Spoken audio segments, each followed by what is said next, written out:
합니다. 우리 함께 하나님의 말씀 보도록 하겠습니다. 예레미야 에가서 3장 19절부터 26절까지의 말씀입니다. 17절부터 26절까지의 말씀입니다. 예레미야 에가서 3장 17절로 26절까지의 말씀을 저와 여러분들이 한 목소리로 한 절씩 먼저 교독하고 마지막 절은 한 목소리로 읽도록 하겠습니다. 제가 먼저 읽겠습니다. 주께서 내 심령이 평강에서 멀리 떠나게 하시니 내가 복을 내어 버렸으며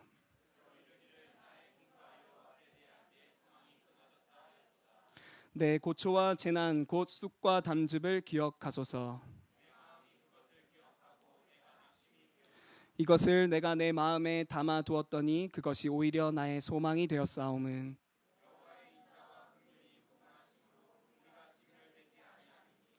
이것들이 아침마다 새로우니 주의 성실하심이 크시도소이다.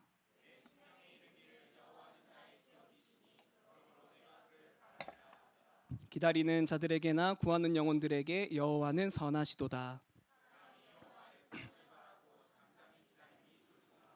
아멘. 네, 반갑습니다.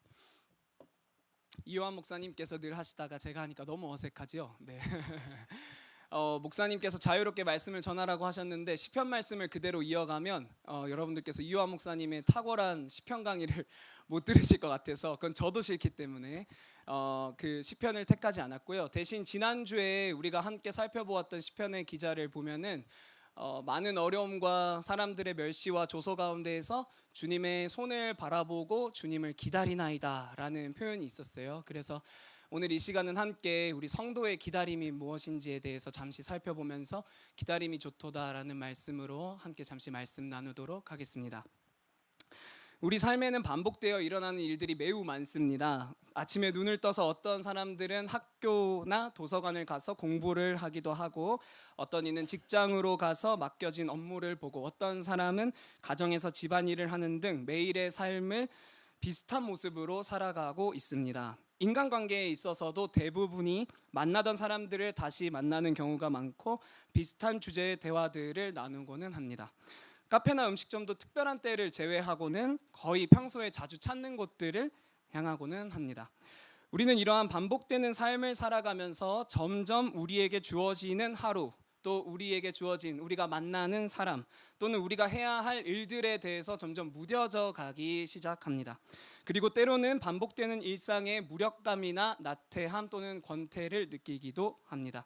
그런데 반복되어 일어나더라도 무뎌지지 않는 것들도 존재합니다.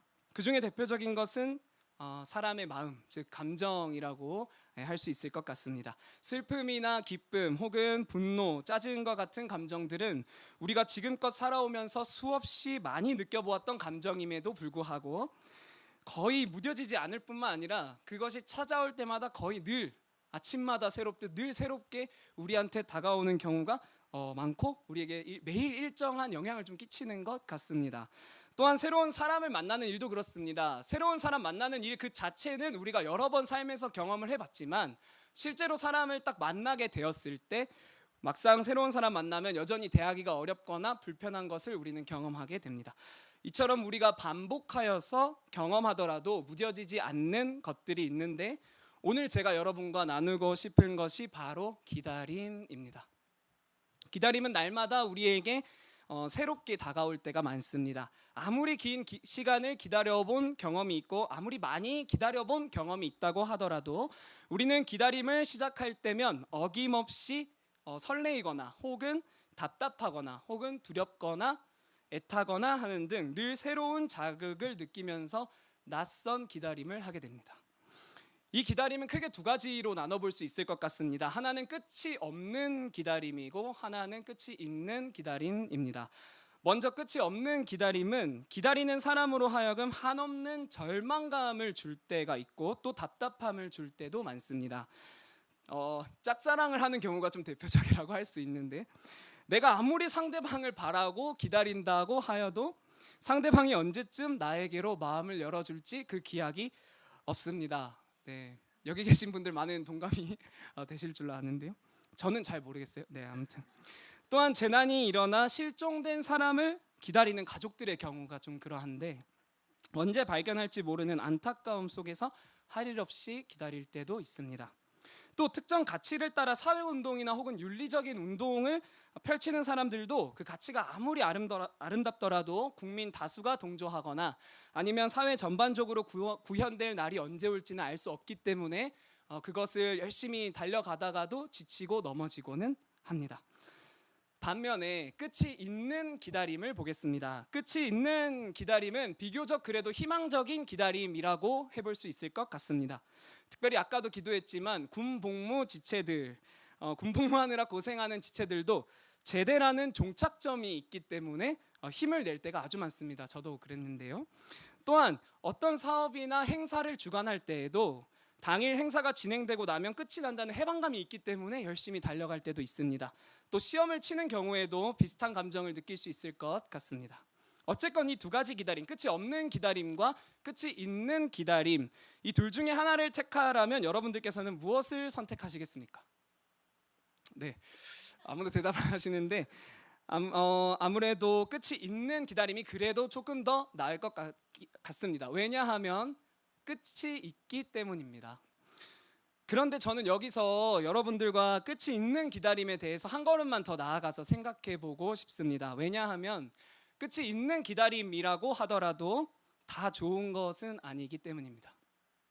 가령 시험을 치려고 오랜 시간 준비하여 시험을 다 쳤는데 시험을 망쳤다거나, 입사를 하려고 1차부터 최종까지 면접을 다 보았는데 낙제가 되었다거나, 혹은 사업이나 프로젝트 혹은 행사 같은 것을 진행했는데 전혀 성과는 없고 오히려 실수투성이로만 드러나게 되었을 때 끝은 있지만 그것이 좋은 것이라고 할 수는 없습니다.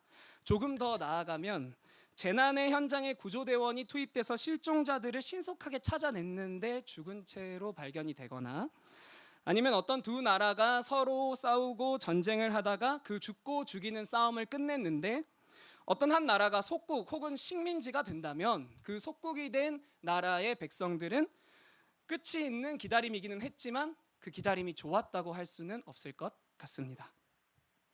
오늘 저와 여러분이 함께 읽은 본문에 등장하는 예레미야도 무언가를 기다리고 있었습니다. 그의 기다림은 앞서 우리가 나누었던 기다림의 범주들 중에서 어디에 해당되는 것일까요? 간략하게 말씀드리자면 예레미야가 살던 때에는 먼저 앞선 BC 722년에 북이스라엘이 아수르에게 멸망되고 나서 이제 남유다가 멸망되기 40년 전쯤, 그러니까 BC 627년쯤부터 시작해서 약 40년 동안을 하나님의 말씀을 대언하여서 이스라엘에 대한 멸망을 선포하고 그 멸망의 이유를 말하고, 그리고 그 멸망 가운데에서도 하나님께서 다시 회복시키실 것이라는 말을 이 예레미야가 전하고 있었습니다. 네, 구약의 역사를 이미 알고 있는 우리는 예레미야의 기다림이 무엇인지 잘 알고 있습니다. 먼저 그의 기다림은 끝이 있는 기다림이었습니다. 우리 앞에 화면을 보시면서 예레미야서 25장 11절과 12절 말씀을 함께 읽어보면 좋겠습니다. 시작. 이 모든 땅이 폐허가 되어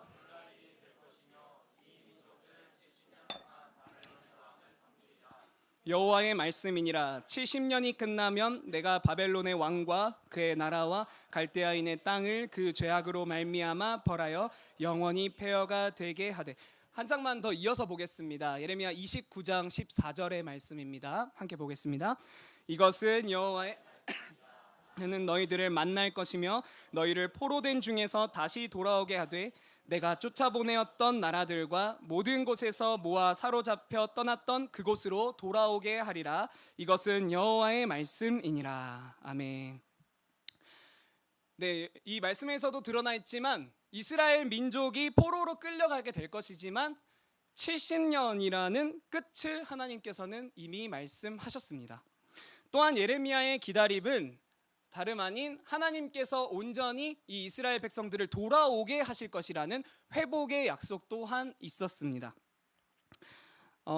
그리고 더 나아가서 예레미야 33장의 말씀을 보면은 하나님께서 말씀하시기를 다윗에게서 한 공의로운 가지가 나와서 그가 공의와 정의를 행할 것이라고 말씀하셨고, 그를 통하여 우리는 여호와는 우리의 의가 되신다라는 고백을 하게 될 것이라고 말씀은 이야기하고 있습니다.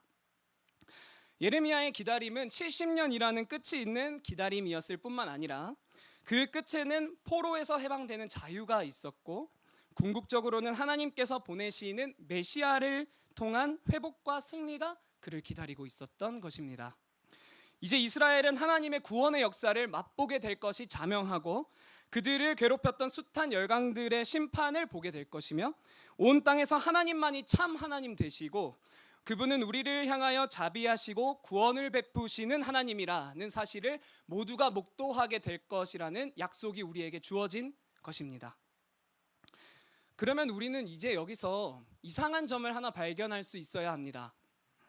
오늘 함께 읽었던 본문 말씀인 예레미야 애가서는 유다가 멸망한 때인 BC 586년에 쓰여진 말씀입니다. 그렇다면 당시의 예레미야는 하나님의 약속, 앞서 우리가 함께 살펴보았던 약속을 이미 받은 때에 있습니다. 이스라엘을 70년 후에 반드시 포로에서부터 자유케 하겠다. 다윗에게서 공의로운, 의로운 한 가지가 나게 하여서 이 땅의 정의와 공의를 실현하겠다라고 하시는 하나님의 엄청난 구원의 약속들이 나는 여호와라 라고 말하는 하나님의 이름을 걸고 맹세하시는, 그분의 신실하심을 걸고 맹세하시는 이 약속이 예레미야에게 이미 주어진 때라는 말입니다. 그런데도 왜 예레미야는 예레미야 애가를 통해서 신음하고 아파하고 있었습니까? 끝도 있고 심지어 승리까지 보장된 기다림인데도 불구하고 오늘 본문 말씀 18절에 보면은 스스로 이르기를 나의 힘과 여호와께 대한 내 소망이 끊어졌다 하였도다 라고 고백하면서 왜 이렇게까지 고통스러워 하냐는 말입니다. 그것은 다름 아닌 예레미야의 오늘이, 그의 일상이, 더 나아가서 그의 삶이 너무나 고통스럽고 고달팠기 때문입니다. 예레미야의 이러한 심정을 더 잘 이해할 수 있는 방법은 우리 자신을 살펴보면 더 잘 이해할 수 있을 것 같습니다. 우리의 정체성은 무엇입니까? 우리는 예수 그리스도를 주로 모시고 살아가는 사람들입니다. 그러면 우리에게 주어진 약속은 무엇입니까? 예수 그리스도께서 이미 모든 죄의 문제를 해결하셨고 성령을 보내사 우리를 보호하고 우리를 지켜주실 것이라는 그 약속을 받았을 뿐만 아니라 장차 예수님께서 반드시 재림하셔서 우리 가운데 있는 모든 슬픔과 고통들, 또 불의와 억압을 해결하시겠다는 그분의 이름을 걸고 맹세하신 약속들이 예수 그리스도를 주로 모신 저와 여러분들에게 있다는 것입니다. 그렇다면 이러한 정체성을 가지고 이미 주어졌고 장차 완전케 하시리라는 약속을 받은 우리가 살아가는 오늘, 우리가 살아가는 일상은 어떻습니까?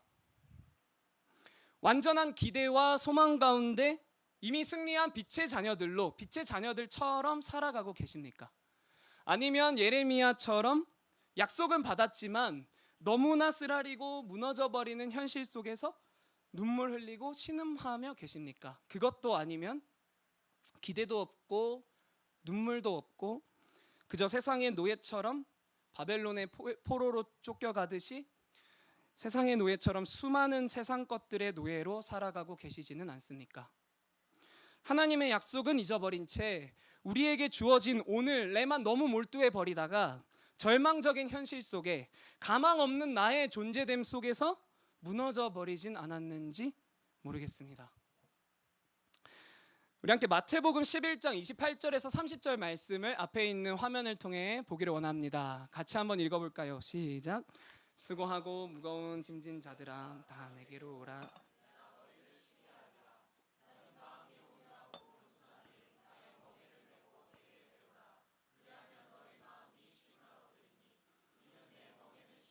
내 짐은 가벼움이라 하시니라.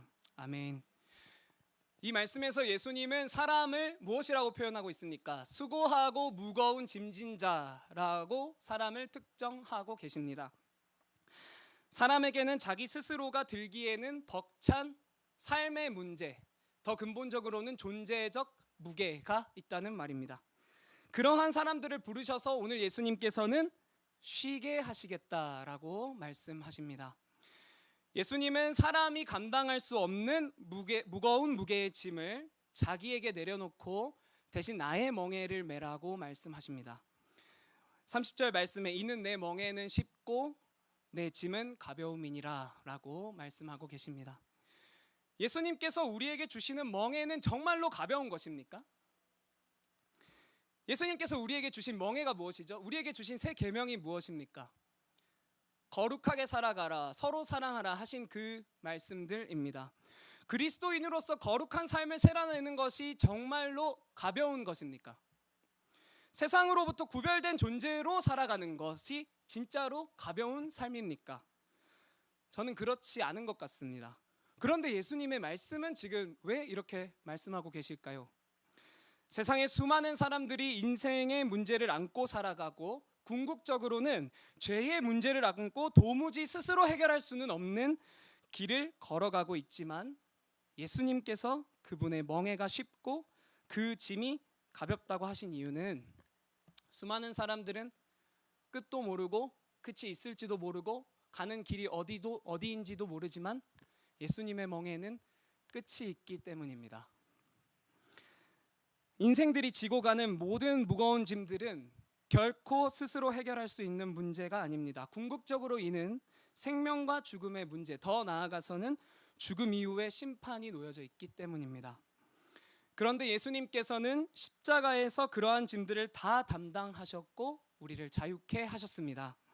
이제 예수님을 따라 그분의 멍에를 지고 가는 사람들은 비록 때로는 힘들고 어려울지 모르지만 반드시 멍에를 지고 간 것에 대한 보상이 있습니다. 이 멍에를 지고 가는 그 걸음은 결코 헛되지 않을 뿐만 아니라 예수님 안에서 보장된 끝이 있기 때문에 예수님의 멍에는 쉽고 예수님의 짐은 가볍다고 할 수 있습니다. 이것이 예수님의 길을 따르는 사람들이 위로를 얻고 또한 소망을 얻을 수 있는 근거가 되는 줄 믿습니다. 다시 오늘 본문의 예레미야에게도 이러한 반전이 있었습니다. 우리 예레미야 애가서 3장 19절부터 22절의 말씀을 한 절씩 좀 교독하여 읽겠습니다. 3장 19절에서 22절 제가 먼저 읽겠습니다. 내 고초와 재난 곧 쑥과 담즙을 기억하소서. 이것을 내가 내 마음에 담아두었더니 그것이 오히려 나의 소망이 되었사오면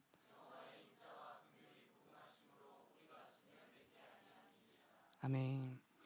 앞서 말했듯 예레미야는 약속이 있는 기다림을 하고 있었지만 그의 현실은 매우 고통스러웠고 예레미야 한 사람이 감당하기에는 너무나도 버거운 것이었습니다.